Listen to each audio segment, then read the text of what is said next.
I'm a tall, skinny white guy with a banking background, and that's a very stereotypical thing to say about myself, and I think to some degree I might be very stereotypical as an individual, but one of the things that was critically important to me was to be very aware and focused on hiring people that were not like me.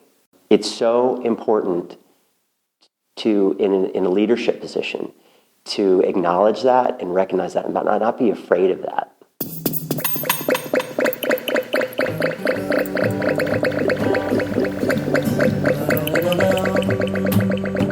Hello, my name is Rio Windcaller, and I am the producer and cider MC of this weekly podcast, where we speak with makers, cider enthusiasts, and folks within the cider trade from around the world. Hip, hip, hooray! That was Tristan Wright of Lost Boy Cider, based in Alexandria, Virginia, bringing us into this here episode 362. He was talking about diversity in the workplace, and he'll be talking a little bit more about that as he tells us about his journey to cider and how that all came about. It's absolutely fascinating, and he is our featured guest, so that'll be coming up shortly. If you're new to this here podcast, this is how it rolls. We have a little bit of chit-chat in the beginning, and then we go to the featured presentation, and we're hearing from people both in North America and really globally. They're makers, they're all cider enthusiasts, and essentially people who work in the cider trade worldwide. And it's my pleasure to welcome you as the host of this here podcast. If you're a regular listener, you might be noticing that there are some like little commercials coming in now. This is something that we are testing at Cider Chat, and one way that this podcast is able to create some revenue, because for the most part, this podcast is listener supported. And one of the ways that you can help support this podcast, and maybe I would take off those commercials that you're hearing if more folks did support it. But the way you could do that, and, look, frankly, I know it's tough, right? It's tough right now. The world's ever changing. So do what you can. If you can't support Cider Chat financially, just pass the word around that there is a podcast. That goes a long way. And maybe somebody who can help will help then. But, if you're able to, leave a tip for this podcaster like you would when you go to the bar and leave a tip for the bartender. One way to do that is by hitting the donate button at ciderchat.com. And another way is to become a patron of Cider Chat. And you just check it out at the Cider Chat Patreon page. That's spelled Patreon.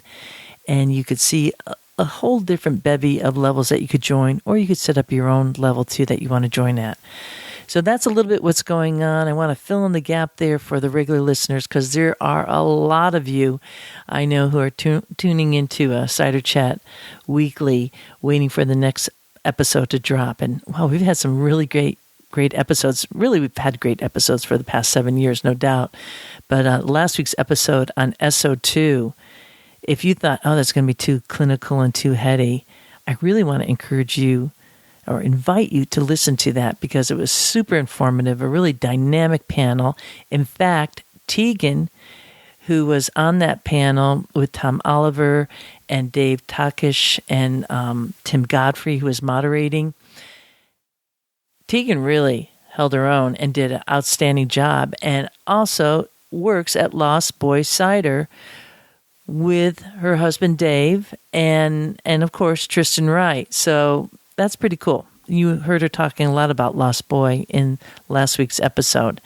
One way to follow up on past episodes is you could go to ciderchat.com and you'll see a dedicated page for each season. So that's each year for the past 7 years, a list of all the different episodes. You see photos, you see show notes, how to connect the people that were guests on these episodes. Or another way to do that is just Google Cider Chat. Cider Chat, and then put in like Lost Boy, and this episode will pop up on your little feed there. And maybe in short order, it'll be up there on Chat GPT, right? Little AI. for those who know what I'm talking about. Anywho, it's a really fun time here. And what's going to happen next is we have folks who do sponsor us. And I'd like to share a little word about our sponsor and the wonderful yeast that they provide for cider makers. Fermentis is a leader in providing fermenters cultivated yeast for your cider, and they have 4 different profiles.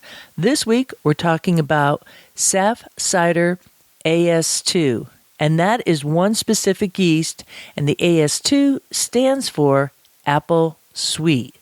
You can use this yeast to bring sweetness and complexity to your cider. Saf Cider AS2 ensures a very good assimilation of fructose and is excellent for low-gravity ciders. The result is a fresh, aromatic profile of apple and citrus with nice, elaborate fruit notes of applesauce. Saf Cider AS2 will bring to sweet and dry ciders complex aromatic profiles between fresh and cooked fruits and a rounder mouthfeel. Want to explore diversity of cider profiles? Discover it through the selection of yeast strains by visiting their website, fermentis.com. Walking through the orchards. Here's a little something to jot down in your calendar of what to do if you're heading out to the Pacific Northwest in June. The Portland Cider Summit is going to be taking place June 23rd through the 24th, and tickets will be going on sale soon. That's going to be a blast. You know, Portland, any time of the year, is wonderful to visit. But in June, whew, and all the ciders in that area, that's a double. Hoo-hoo. And then in September 8th through the 9th, it's going to be the Seattle Cider Summit. So, wow, what a great time to start making plans to go out and check out the mountains and the people and the food. You got your cider, you got your beer, you got your wine. Just a beautiful region of the world. So this is my little tip to you. Just go to cidersummitnw.com and you'll see all the different cider summits that take place, put on by a wonderful organization of people. And if you want to see what that looks like, go to the Cider Chat YouTube channel and look at the live stream tag, and you'll be able to see myself and a whole bunch of amazing cider folks live streaming from the Chicago Cider Summit that took place in February. So that would be fun. Put that up on your next party and just have like a little cider live stream going on your big screen outside while you're kicking another keg of cider in the backyard. Can you tell I'm getting stoked for an outdoor party? It's so true. Anywho, when we come back, I'm bringing us into our featured conversation with Tristan Wright. I'll be right back.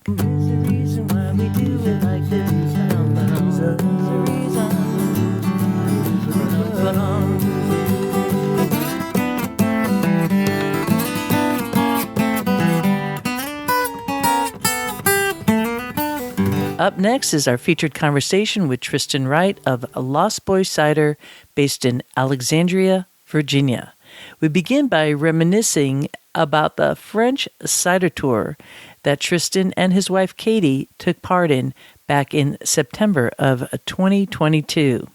Then we go into his story and journey into cider, and it's very fascinating. I found him super articulate and a lot of good pieces to, encourage you if you are a commercial cider maker coming on board. But if you are an aficionado like myself, this is an encouraging conversation because it just shows how an individual such as Tristan can be so inclusive and open up the world to palates and people who otherwise may not know about cider. And I like that. I like somebody who keeps their doors wide open and really celebrates all the diversity in life. So without further ado, this is a very good time to grab a glass and join this conversation.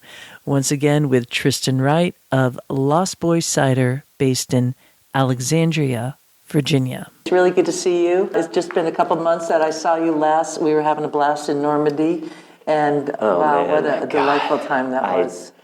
That photo today, when you received your well-deserved award, sitting in that orchard, French bread and cheese and the cider flowing, I've tried to explain to friends that experience, but you just want to lay down in the grass and just die in a good way. And the group you put together was, I had a couple of summer camp experiences as a child, and some were better than others, but we had the absolute best group of humans. Mm-hmm. Beautiful. Well, and out of that trip came something, and I brought something for you. Oh, yum, yum. Yeah, we've talked about this. Okay. It survived the trip, but the French are just the history there with cider and the poiré and the Perrys and the wine. Yeah. So this is this is a bottle of Bernadette for you. Oh my goodness, okay. This is the first bottle of Bernadette outside of Virginia. Beautiful label. Our gift to you, my wife and David and Lisa Marie from Chicago here, an all-female project, and this is a wonderful, young, sparkling red. A little bit like Thank you. Beaujolais, Beautiful. but I think better than that. Yeah. Just for listeners to know, this bottle has like a white screw cap, and on the top it says Lost Girl Cider. I'm sorry. I'm an pre-programmed. man. I'm just like inside of mine. I can't. Lost Girl Wine. Yeah. And just a beautiful, beautiful label. The name is Bernadette, and there's a woman on the front here with black hair and beautiful glasses and earrings and a necklace and a little circle that says "By Lost Boy." And her story is on the back. And the story's on the back, and it's a Pet Nouveau. Subcategory we're sort of inventing. At first it was going to be a rosé, and it didn't want to be a rosé. And so, at Lost Boy, what we try to do is minimal interference with any ferment. Mm-hmm. And so this became what it became. So it's bottle conditioned, unfiltered, unpasteurized. It's sugar-free, all earth-grown. The grapes are from Virginia. Oh my goodness! Wow, that's really so very special. Yeah. And the first one, so yourself and Katie are the couple behind Lost Boy and Lost Girl, both cider and wine. Yes. Yeah. It's supported by an incredible group of people. Tegan, in that particular project, Lost Girl Wine, had a huge hand. And David, her husband, is our head cider maker as well. We have two head cider makers, essentially. And they're amazing. They're like the traveling world cider makers. Yeah. I've known them where they're up at Eden, that they went with Andreas Sugron in Sweden, and then they came to Virginia. That's right. And wow. I pinch myself at times. You start a company from scratch thinking, you have a plan in place and it's the strategy. And in my former life, it was all about strategy and planning. And then, you do this in your personal life, and you start this company and you realize you have no idea what you're doing and you have no control over anything. But I say all that because really fell into my lap just by a stroke of good fortune, and just having Dave and Tegan has really been key to have good fermenters. So something else. I'm kind of curious, when you went on this path, were you thinking about being the fermenter? I was. Oh yeah. And what was that decision? Because that's a good business plan or model to kind of find out about. So I went out to Portland State Cider Production School. Portland State, for a few years, was sponsoring this program that was held at Widmer Brothers outside So you were Portland. West Coast? I went West Coast. Wow. Are you from the West Coast? No. Actually? Okay. No. So, well, No, that's a whole story while you were on the West Coast. But, knowing you and your, fondness of libations like I am, Yeah. Portland's a good location to be I had at. never been to Portland, and Wow. and on my computer screen, there's a whole backstory here, but I really, cider sort of found me, and the reason why I called Lost Boy is I was in banking and financing for 17 years before I got sick. I got diagnosed with celiacs, And I went through this 9-month period of just, it was tough. It was a challenging period. And doctors, no whiskey, no beer. And someone casually said, well, I guess you're going to be drinking wine from here on out. And there was another person in the room that said, well, he could also drink cider in this doctor office. And so I was coming down from this banking high, and I was really, really starting to dig deep with, the soul searching that happens in kind of your late 30s and early 40s. Like, what am I doing with my life? And I was doing that, and I had a friend die at his desk. One of my best college friends passed away and left 2 little boys behind. And we buried Mike. He's a New York guy, Apple Country. And it just occurred to me that I was utterly wasting my time. And so I called the cidery Lost Boy because the apples found me. And I started making, kitchen cider, basement cider. And, Sure. and now I'm in severe debt known as cidery.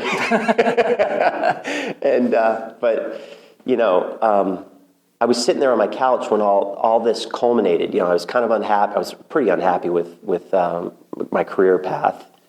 And then, I had the thing with my friend. And then I had this sickness, and that was totally confusing because all of a sudden your diet instantly needs, Changed up. And I was sitting on my computer next to my wife, who had just had our 3rd baby.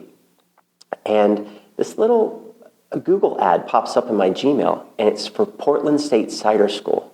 Oh, perfect. And I turned it to her, and she's got the baby. I think she was breastfeeding the baby on this couch. They're a mother of 3 young kids. Sure. And she goes, you need to go to that. No, we love her. I know Katie, so I could say that. Really beautiful person. And I wouldn't have done it. Yeah. And so she paid for it too. She actually booked it for me that night. Wow. And so we left, 2-week-old, and then 3 weeks later, I was in Portland State with some other amazing people starting out on their path. So you had this diagnosis. Had you had cider at that point before then? Yeah, Or was it really on your radar? Katie and I honeymooned in Ireland, and we had this amazing experience. We delayed our honeymoon. Her mother had passed away right after we got married, and so it kiboshed all that. So we delayed the tickets for the 6 months that they gave us, the airline did. We find ourselves in Dingle, Ireland, on the West Coast Peninsula, where in the house her mom had stayed in on her honeymoon. Oh my God. It just really Was that planned? Did you know that? We did plan this. Okay. Captain's House in Dingle is a very kind of understated B&B, but I recommend it. But Dingle is a special place on Earth. It's where they ran one of the original wire cable from Europe to Boston for telephone connectivity. So it's got great history, and of course it's Ireland. And if you're a fan of anything Ireland, Dingle oozes Place to go. everything Irish. Good tip. And so we had a night at this place called Dick Mack's. Dick Mack was a leathersmith. He made belts and boots, and his store is a pub. It would turn into what we would have called a speakeasy.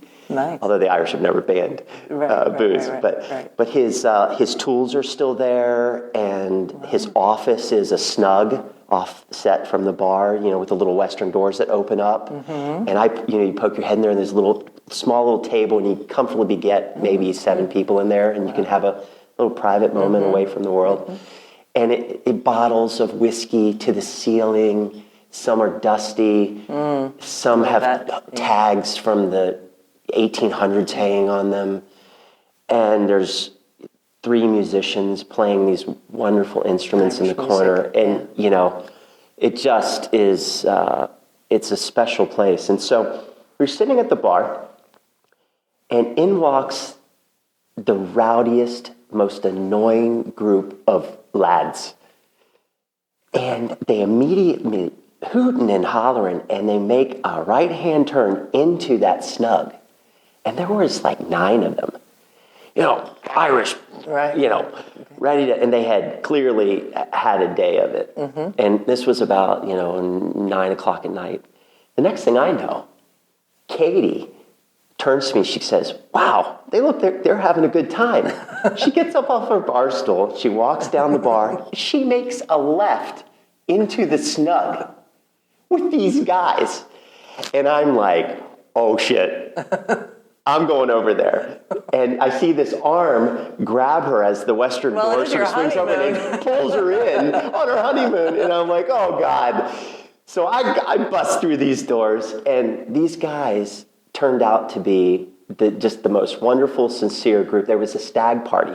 Oh, they were all in their young 20s. Wow. And so there's a purpose to this long-winded story, but they introduced Katie and I to Irish cider that night. And we drank cider for the next 3 hours, singing Whitney Houston and Bruce Springsteen songs. They propped her up on the table, and all they wanted her to do was teach them how to sing American songs. Oh, that's awesome. That's a great introduction to cider. Oh, my God. That was 13, 14 years ago at this point. And so that was in the back of my mind when I got my diagnosis. Yeah, there's this connection with boys. Lads. Lads, well, you know. Yep. Lads, yeah, sorry. Apologies to the Irish listeners out there. So you had this introduction. You knew about cider already. You went to this course where you learned how to make cider. Well, so in Portland, we went around to probably 8 or 9 different cideries.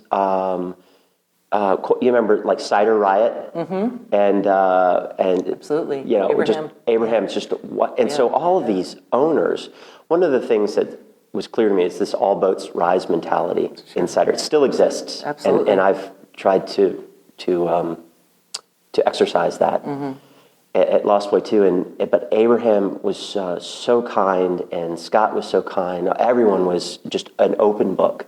So I ran around with my little sketchbook, writing down their production processes and mapping out like what my cellar floor could look like before I even really knew what I was getting into.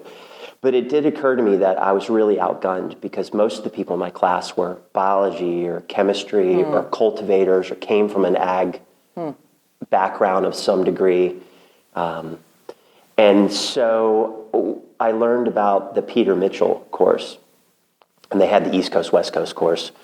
And so I came home feeling pretty comfortable with the production side, which is what that course was geared toward. But if you don't know the biology, the viticulture of it all, or I guess it's really enology.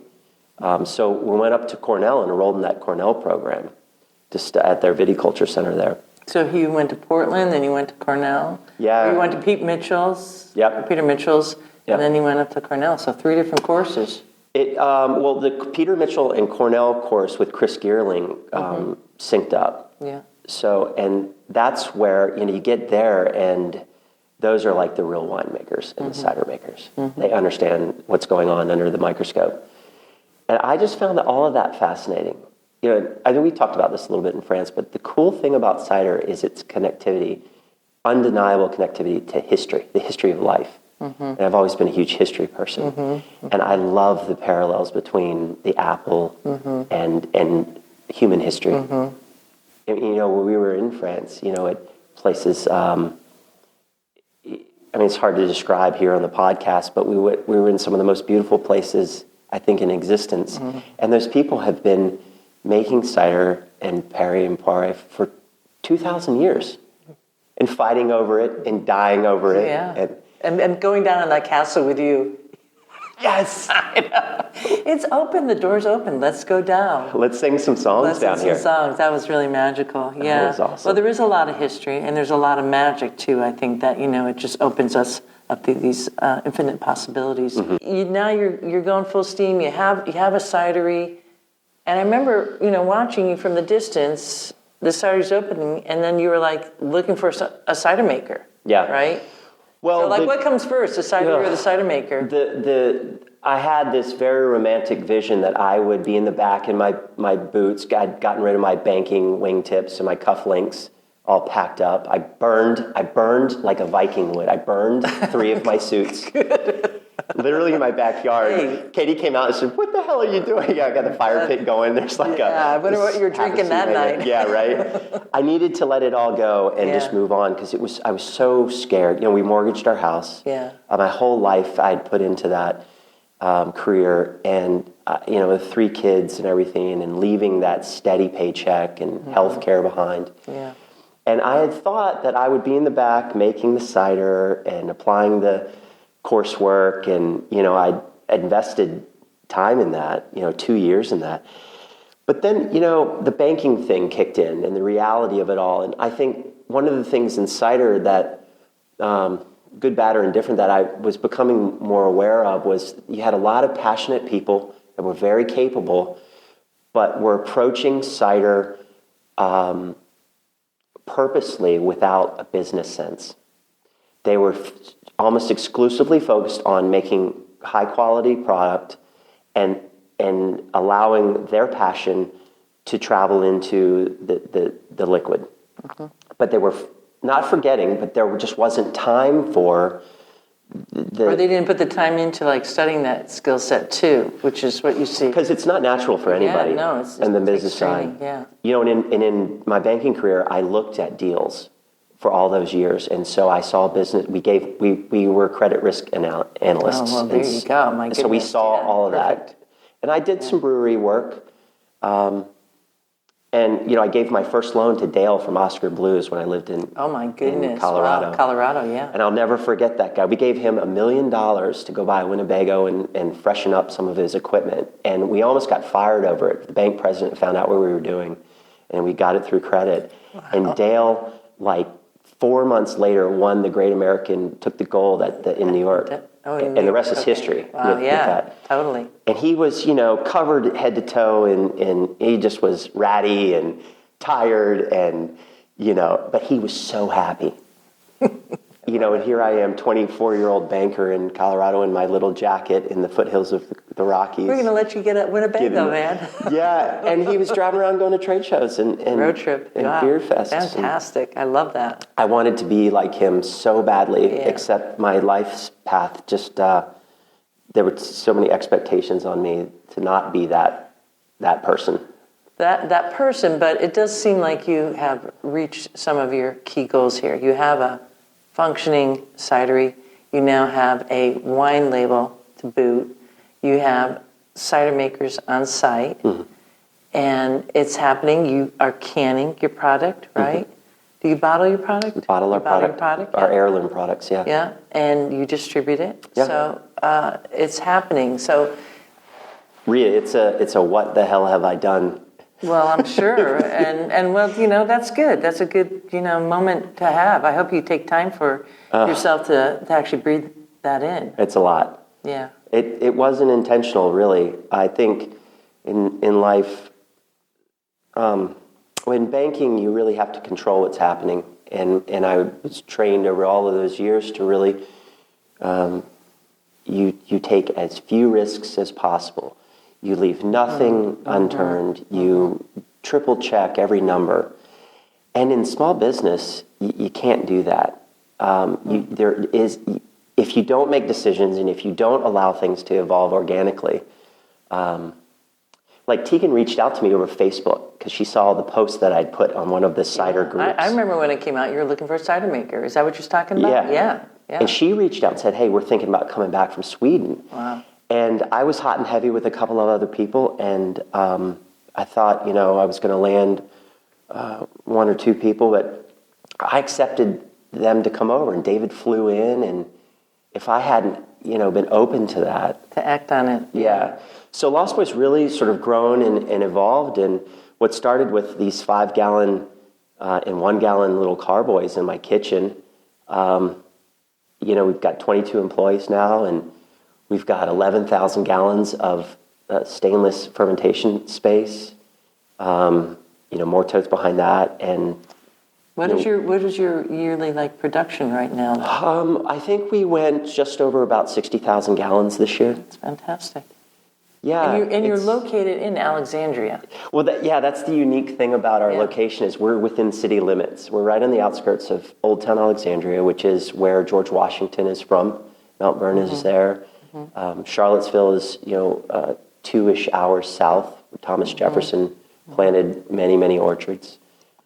So we're in a wonderful spot, 7 miles outside of D.C. We get a lot of pass-through traffic from tourism. Old Town's a beautiful old city by American standards. Give us an idea. So you step out your door, what does it look like there? Well, the building is a commercial warehouse, and there's absolutely no special qualities to it. So it's not all boutique-y and kind of like historic Alexandria? No, it's a 1970s warehouse. We've got a secondary warehouse, so we have roughly 11,000 square feet. But our tasting room, once you enter the building, if you can get past the brick facade and the parking lot and my little small orchard of golden delicious trees that my friend John Logan from Black Bear sold me, who is a descendant of the Stark brothers. I know. Yeah. He got me those trees. They're wonderful. But if you get inside, our cidery, when you walk in, it's the first experience we want is obviously welcoming, but we call it a judgment-free open zone, all-inclusive. And so we've got this wonderful bar that was built from 120-year-old fallen oak on a farm in central Virginia with a live edge. We have 20 ciders on tap. I took a piece of hot-rolled steel and I cut out the tap handles to spell Lost Boy, and so they're unfinished metal. That's and we enticing. did, my cultivator, my friend David Glaize supplied me with some of his grandfather's old orchard bins, the apple bins with the wood facades. Yeah. And so we built the bar up against the cold storage unit. And so you've integrated, you have part of the space is production and part is tasting room. Right. And so people are able to kind of peek into the production area from the tasting room. That's one of the unique things about the space is you get the tasting room up front, and then after we've provided you with whatever it is that you wanted, you can go to the back and you sit in what is the working cellar during the week. Nice. And so you're literally touching the tanks, and you're listening to things sort of sizzle and pop and all that, and smelling everything. That's wonderful. Yeah. So let's talk a little bit about your ciders. Yes. Yeah. So Lost Boys, in principle, we make sugar-free, unfiltered, and unpasteurized cider using familiar earth-grown ingredients. That is we feel very strongly about that, and so we partnered with Glaize family, who is a 5th-generation cultivator of apples in Virginia, who sold trees to Thomas Jefferson's orchard manager and an amazing group of people. Winchester, Virginia's old apple. The old apple capital of the country for a period of time. Yeah. Wonderful. And to some degree there. Still kind of is. Yeah, I mean, actually a difficult history for Virginia because it was not Thomas Jefferson wasn't out there planting it, No. It was all the slaves. Yeah. So kind of a rough history. So it's kind of good to make mention of that. Yeah. That's a cool area to be part of because it does have that. Well, I'm glad you brought that. Terroir, Yeah, Virginia. So more attention is being given to this as it should be. Is we're discovering that all of George Washington's whiskey was made by his slaves, and all of the cider in Virginia was made by African American people that were being held captive. Yeah. And so there's that tragic part of the history, and I'm glad it's starting to get highlighted. So I guess we're piggybacking on all of that work, and all those trees, for the most part, are still around in Virginia. Yeah, and we learn hopefully lessons from our past so we can be better in our future. And knowing you and the work that your whole team does there, I could tell 100% that it is an inclusive space, and always kind of tipping the glass to those before us. So right on. Well, I'm a tall, skinny white guy with a banking background, and that's a very stereotypical thing to say about myself, and I think to some degree I might be very stereotypical as an individual. But one of the things that was critically important to me was to be very aware and focused on hiring people that were not like me. And that's something that beer has been working on, I know. And I was a beer person beforehand and a whiskey person before, my diagnosis. And it's so important to, in a leadership position, to acknowledge that and recognize that and not be afraid of that. And, so last time I checked, I'll have to double check, but we had a 72% diversity rate at Lost Boy, which I'm really proud of. And I'm, all over American Indian, Native American, and African American, or Muslim, or, European, all over the place. Fantastic. Yeah. Bi, gay, you could straight. see, if you follow Lost Boy on social media at all, you could tell you're doing a lot there. It's whimsical, but you could tell, wow, this is a place I could walk in and I'm going to feel well. I hope so. I really do. I think so. Yeah. I really do. Yeah. Yeah. And there's been great examples set by other cideries in the country, and it's pretty easy to follow good examples if you're okay with it. So we're getting a lot of good tips here. So I'm going to just talk to the listeners right now, knowing Tristan and the fact that he was a banker and his approach to it is really key to your success. The fact that you did have that banking background, without a doubt, having that risk management, and being able to go through the paperwork and see so that you don't do that same mistake. Is there a tip out of that for anybody? I know there's a lot of folks out there listening who are at the beginning stage or are currently commercial cider makers who might be absolutely overwhelmed because they aren't doing that business piece or feeling like they're not doing it well. Yeah, that was the thing that was painfully obvious to me in Portland and then up at Cornell, is that all these folks were far more capable of making the cider than I was, but none of them had any education on or business acumen. Yeah. I shouldn't say none, that's not a fair statement. But it made me nervous hearing a lot of these dreams being verbalized. And you ask a handful of questions from a credit analyst's perspective. And the questions had never been thought about in their minds. Yeah. And so if I had a tip, and I would say if for anyone's listening to this and they have questions, I may not have the right answers, but I'm happy to share my path and experience, because we've learned a lot of valuable lessons. But it is interesting that you can go and you can put in this warehouse a little cidery, and in a few short years, even with COVID, you can make 60,000 gallons of cider and people will buy it. Yeah. So it's not so much, you have to make a good quality product. You have to have a good location. You've got to do some research on traffic and locale. It's like buying a house, like depending on what your goals are. But location. Unless you make it be a destination. Unless you're a destination. And that's a whole other, deep pocket. That ag tourism thing's so attractive, but you talk about money. Yeah, if you're not on the main route or, in a tourist area already. So location, right? Yeah, and that was the trade-off I had to make. We could have gone out and we could have tried to buy an orchard and a farm and plant trees, and we still could have partnered with Glaize and done what we're doing. But it's also very risky. The runway on that, the startup runway, is probably twice as long, if not longer. More riskier doing that than doing what you did. Because you're not, you're a fusion of being what I would call a modern cidery and a traditional. So it's no sugar, but you are turning product over quickly. Is that true, right? Well, I think, at our gallonage we are. Yeah. I think we view ourselves as an experimental cidery. What does that mean? Well, so Virginia has its history. We have some of the premier cider makers, cideries, I think, in the world, honestly. Own it, Virginia. Hey, man. Listen, they're all over the country. Leave the pride, yeah. But I'm more familiar with the Piedmont cideries because I'm there in the Mid-Atlantic. But, Chuck's stuff at Albemarle is... it's really exceptional. And I think what people don't understand about Virginia, we're the 6th largest apple growing state in the country.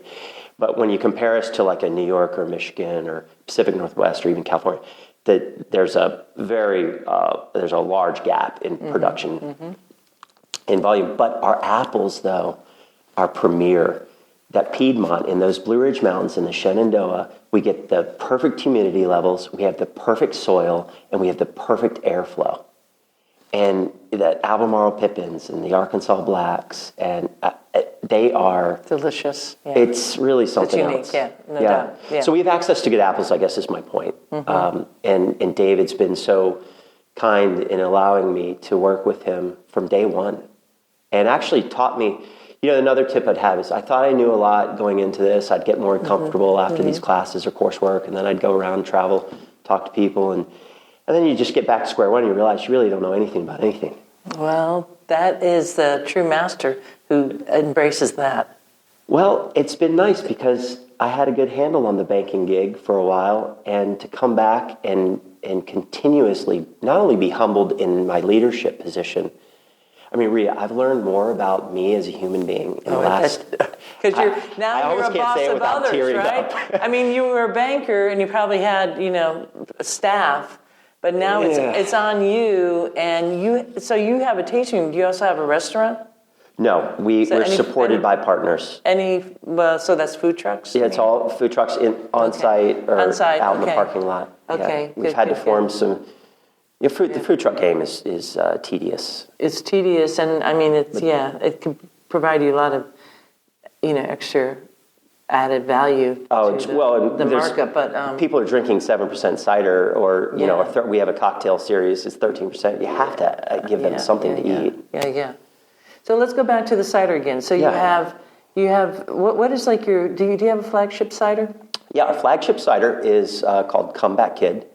It's a blend of, we consider ourselves a single harvest cidery. So we try to take, we have in the 3.5 years, we take one harvest from that year, and then we make as much cider as we possibly can. And we haven't outgrown a single harvest that David can't handle for us yet. And so Comeback Kid's a blend of, 5 to 7 apples, with a white wine yeast. It's unfiltered, and it's a little hazy. But our first year, it took the Governor's Cup. It won the best cider in the state out of 67 entries. That's fantastic. I think everyone was very, very annoyed with us to be the new cidery, putting cider in a can. And beginner's luck, but beginner's luck. So it might have been. But what's the ABV on that? So everything's listed as 6.9 and under. 6.9, that's your standard? Well, we avoid the tax. If you go over the 7% or the 6.9, you run into a whole nother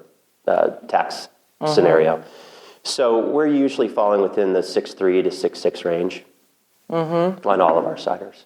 So we have 4 core ciders. It's Comeback Kid is the apples only. We make something called a Wingman, which is Comeback Kid's Wingman, which is raspberry co-fermented raspberries with our Shenandoah apples. When you're doing like the fruit addition, what kind of fruit? In what stage is it? Is it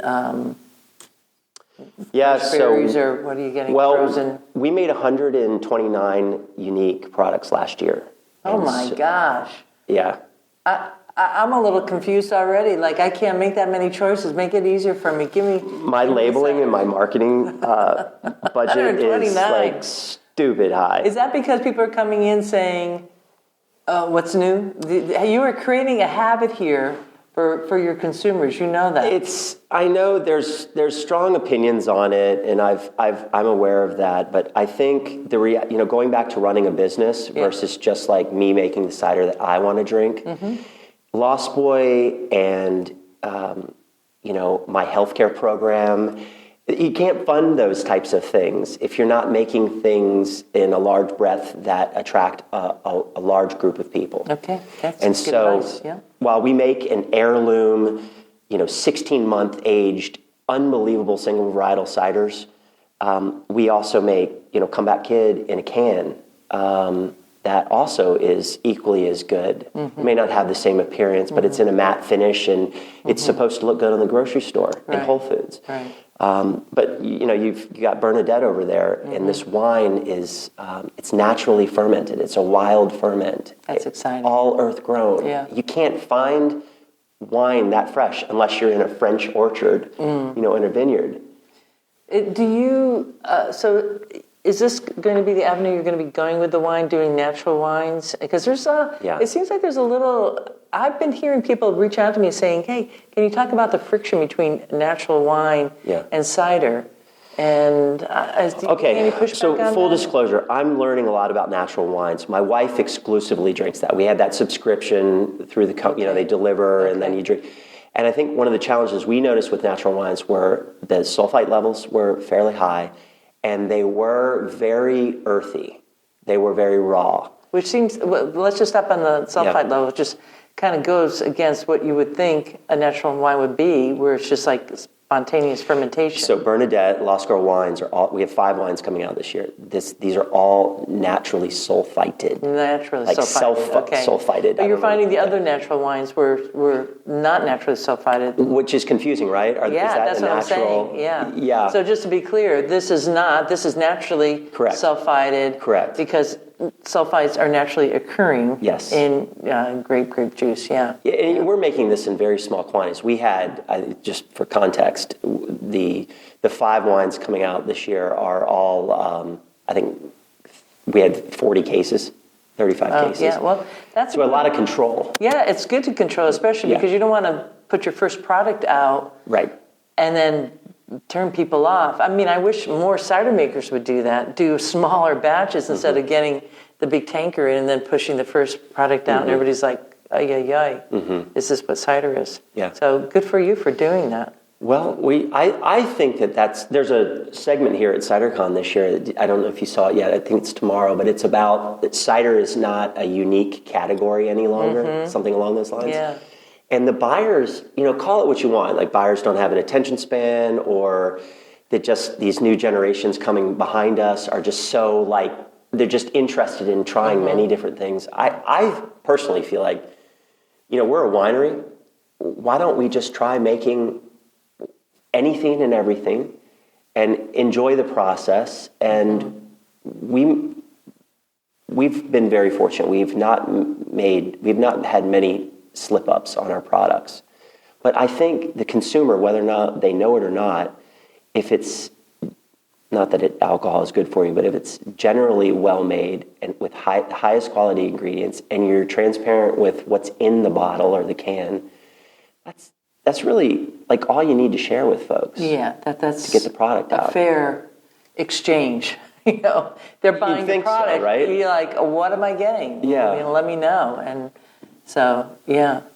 Well, we're trying. Cool. That's our approach anyway. Yeah. So what is a 5-year plan here for Lost Boy? Because knowing you and your, risk analysis and whatnot. Yeah. That is an interesting question. I can ask what your 10-year plan is if that makes it easier. Well, because 5 years sometimes seems to come really quick. I know, 5 years again. It will be 4 years in June. Will and Elle from Busky Cider spent the night at my house like 2 weeks ago. Okay, we hosted a cider thing at the down cider. in Richmond, Virginia. In Richmond, Virginia. Yeah. Yep. Shout out to Busky. Nice. And he asked me the same question next morning, and I told him I didn't really have a 5-year plan, and he just looked at me incredibly, however you say that. He was surprised by that. He was surprised. He's like, "You're full of crap, man. You must have a 5-year plan. You just don't want to share it with me." Right. Back to that, like growing or allowing things to evolve. I think one of the things that I've learned in small business these last couple of years is that the second you start trying to control something and like really tightening your grip around it, that's the moment that I've learned to step back and take a breather, and undoubtedly every single time something introduces itself into the equation that I was either not paying attention to or aware of, or not even just allowing to sort of enter my space, and then the problem is solved. And so, I don't want to get all foo-foo-y, but the 5-year plan for Lost Boy is, I really want to continue to work on our company culture. Each of the folks at Lost Boy represent the like little critical foundation, column. Yes. And some of the columns, are larger, and some are, they're in the corner of the building, but everybody's got some great ideas. And I think for me, it's become really important to me to have this team that is using Lost Boy as as they need it to be for them. And I guess what I mean is, if it needs to be a launching pad while you're teaching, or your husband is finishing up his work with the military, because we have a lot of pass-through folks in our neck of the woods working for the Pentagon or in defense or the government. And so, we're really nothing without the team members. And I get to be sort of at the helm and control the sails of the ship. But I'm not the wind, and I'm not the sun, and I'm not the sea. And so I honestly don't know what the next 5 years looks like. Well, I'll follow up with you on that, okay? I know. And certainly we'll be watching from a distance and seeing, Yeah. Maybe now it's just a good time to kind of take a breath and look back. I think that's, one piece you approach it from a business perspective of really going in and you get all set up. And then it's okay just to kind of like enjoy smelling the roses a bit and saying, okay, I made it. I'm doing okay. Yeah. And enjoy that and not go. Right. Which we kind of saw in France, right? You see people, they're not as driven. Americans are. We're really driven. Like if we aren't producing or creating, there's something wrong with us. So maybe this is a good time to, like your current plan is just enjoy the engagement before you say, I'm going to get married type of thing. I think that's great advice. Yeah.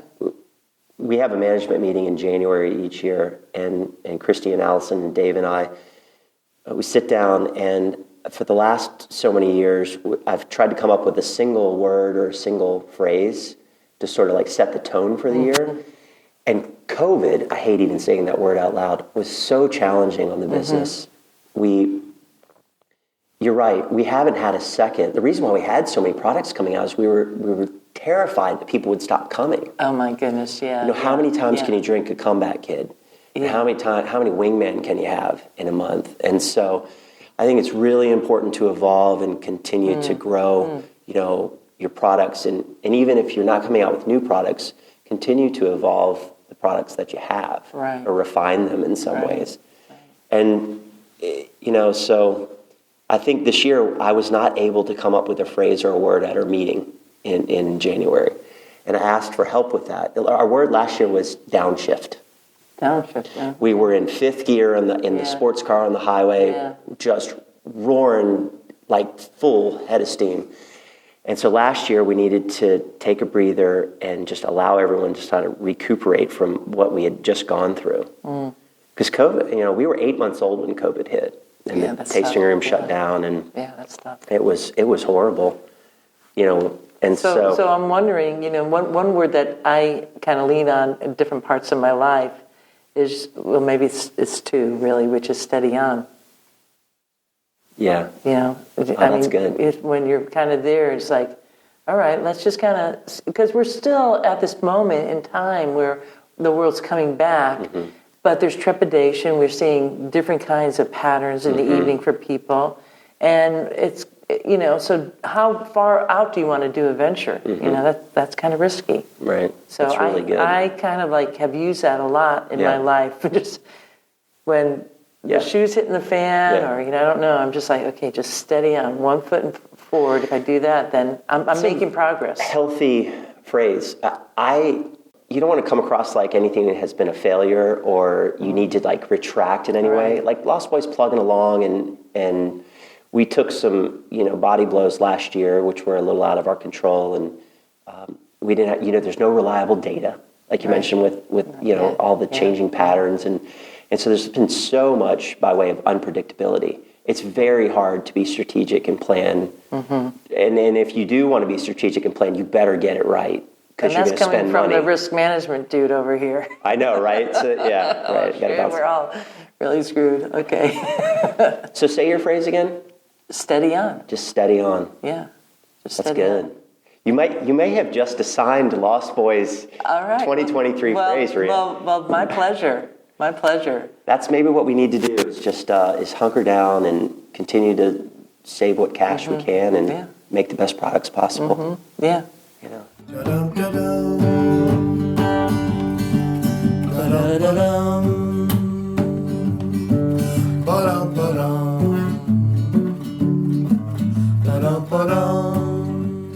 Well, I certainly enjoyed that conversation with Tristan. I hope you did too.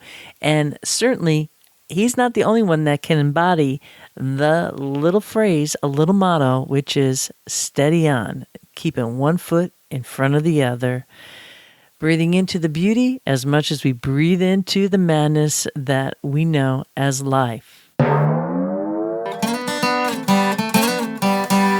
And with that, I leave you here.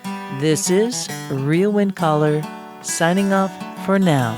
Looking forward to seeing you in Ciderville. We like cider, we like palms, we love orchards and having fun. There is a reason. There is a reason why we do it like this. Oh yes, there is. There is a reason why we do it like this. Oh yes, there is. There is a reason why we drink it like this. Oh yes, there is. There is a reason. We like walking through the orchards, dancing in the streets, smelling all the blossoms, kicking up our feet. We like cider, we like palms, we like orchards, having some fun. There is a reason. There is a reason why we do it like this. Oh yes, there is. There is a reason why we do it like this. Oh yes, there is. There is a reason why we drink it like this. Oh yes, there is. There is a reason. We like walking through the orchards, dancing in the streets, smelling all the blossoms, kicking up our feet. Oh yeah. We like cider. Oh yes, we do. We like palms. Oh yes, we do. We love orchards, having some fun. There is a reason. There is a reason why we do it like this. Ba-da-da-dum. There is a reason why we do it like this. Ba-da-da-dum. There is a reason why we drink it like this. Ba-da-da-dum. Ba-da-da-dum. We like walking down the orchards, dancing in the streets, smelling all the blossoms, kicking up our feet. Oh yeah. We like cider. Ba-da-da-dum. We like palms. Oh yes, we do. We like orchards, having some fun.